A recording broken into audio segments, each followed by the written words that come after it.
So many people that have paid attention to my commentary over the decades know that I have absolutely no history of forecasting what Fed, or for that matter, other central banks of developed nations or the Eurozone do. I've just not been someone to forecast that.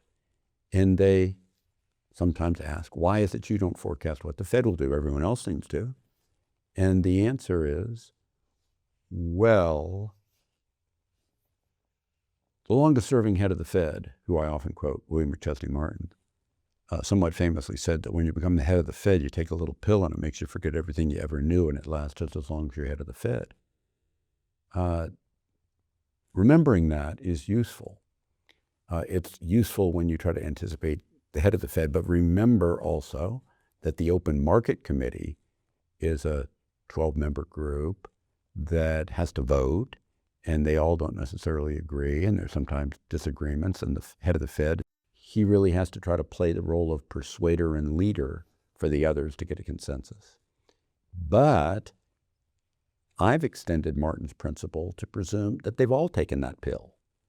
Another way to think about that is if you had a group of chimpanzees in a cage, you wouldn't particularly predict what their behavior is. And at any given point in time, if you think of a bunch of crazy people, you wouldn't particularly predict what their behavior is at a point in time. In my opinion, as a largely career-long, over 50 years, critic of the Fed, thinking that the Fed makes wrong moves more often than they do right moves, I don't begin to anticipate what kind of wrong moves they do, because I think it's somewhere cross between crazy people and chimpanzees in a cage. And it's not a lot more complicated than that. I don't take these people very seriously. I watch what they do, and I think about how that impacts the world ahead, but I don't try to predict them, because I don't think it makes any sense to try to predict people that are inherently, in what they are, truly unpredictable.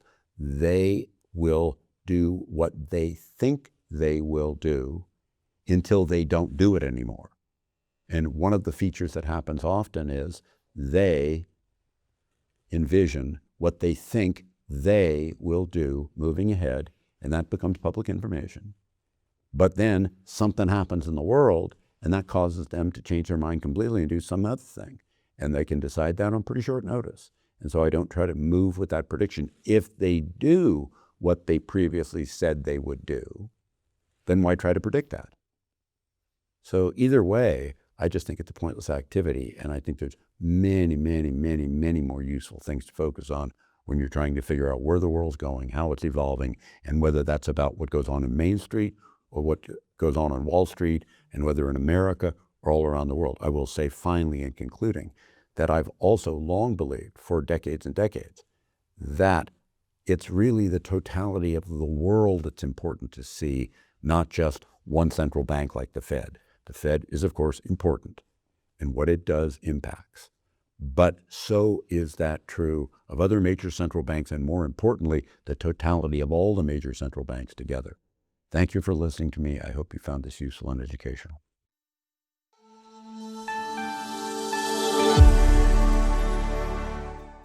Hi, this is Ken Fisher. Subscribe to the Fisher Investment YouTube channel if you like what you've seen. Click the bell to be notified as soon as we publish new videos.